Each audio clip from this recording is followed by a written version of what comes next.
Yes, let's go back to Italian because Italian is difficult enough for me, so not to mention English. Yesterday, with Professor San Nicola, we had a DMEC outcome, a DMEC surgery. Let's now have a look at the outcome. What happened during the last few years? So to be sure, a considerable development of the endothelial technique, and we've gone from intracapsular to extracapsular, and then the femtosecond technique, and then DMEC. The DMEC is certainly more difficult, and there is a high risk of damaging the endothelial flap. So what should we do? We should try and unfold it as well as we can, as best as we can in the anterior chamber and as quick as we can. So in 2011, we've seen that there has been considerable development towards the lamellar and endothelial technique. There was a small percentage, up to 2%, that actually also took the liberty to perform DMEC. But DMEC is a technique, someone says, a technique to be used in all patients who are unhappy with DSEC. And what we found a bit difficult was to have to raise the flap from the cornea, and amongst other things, you may raise a flap and then you introduce it directly, but you may cause double damage. So the raising damage from and then the damage caused by the introduction or injection, and then instead using it into a vehicle, so to say, so an instrument to transport and inject it, certainly reduces damages. So the most important thing was that the eye bank can prepare the flaps for us and send the flaps to our grafts to us already stripped, pre-stripped.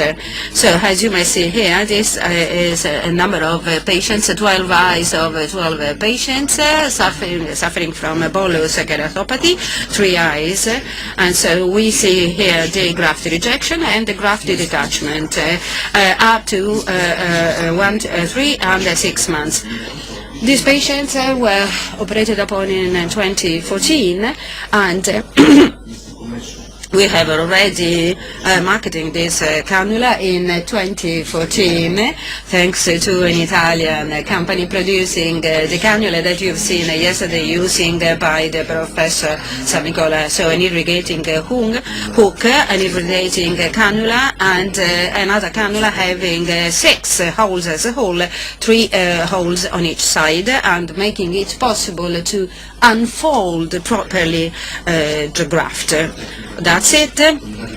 Okay, the video shows the various steps in the technique. So personal instrumentation, so the box on the top left side has been developed by our professor because actually there were some limits otherwise in the technique. But I think the single most important development is this needle that allows us to unfold the graft very smoothly, very easily, and very quickly. So the decimeter rexis can be performed in various ways, with forceps, without forceps, a simple hook, or irrigating hook. Another very important thing is the preparation of the roll that is prepared immediately, totally in water. That's a totally scuba technique, as you've seen yesterday. So.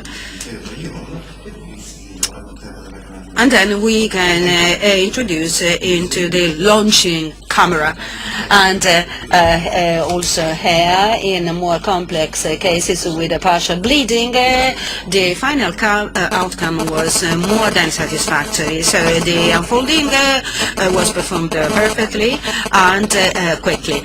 And so you have introduced the cannula tunnel, and then you push downwards the roll, and thanks to the various holes, we can unfold gently the graft, and you may see, of course, sometimes that there is a slight problem with air, but here it is already nearly perfectly centered, and this is the outcome from the visual outcome. So a sharp improvement and a clear-cut improvement in visual acuity, and as you may see here on top right, the maintenance in time of visual acuity, the best visual corrected and non-corrected. So almost all patients can achieve 9 or 10 over 10. But what matters the most is that the endothelial loss was every time very limited, so maximum 22.4% after 6 months, whereas in the literature it is reported from a loss ranging from 40 to 50%. So here we may see a comparison with the DSEC in over 1 year and 1 month after DMEC. So the same outcome, the same findings are reported over time. These are 2 different patients, as you may see, a very good cell count. So as far as the complications are concerned, the only problem we've sometimes observed is the detachment of the graft. This probably is due to the fact that the decimate always tends to roll again, so and tends to detach. And so out of 12 patients, 8 cases, just 1 actually was relocated, repositioned. In most, all the remaining ones received peripheral incisions, so rebubbling, and then a few hours the patient has to stay there, and then the patients were all of them sent back home. No need for rebubbling, so we didn't have any loss of cells. So we got no rejection so far, and this is more or less in line with the literature outcome, which is a rejection rate around 1%. So this technique in our hands, thanks to personalized tools, instruments, provides a good outcome post-operatively in terms of endothelial cell loss, visual acuity, and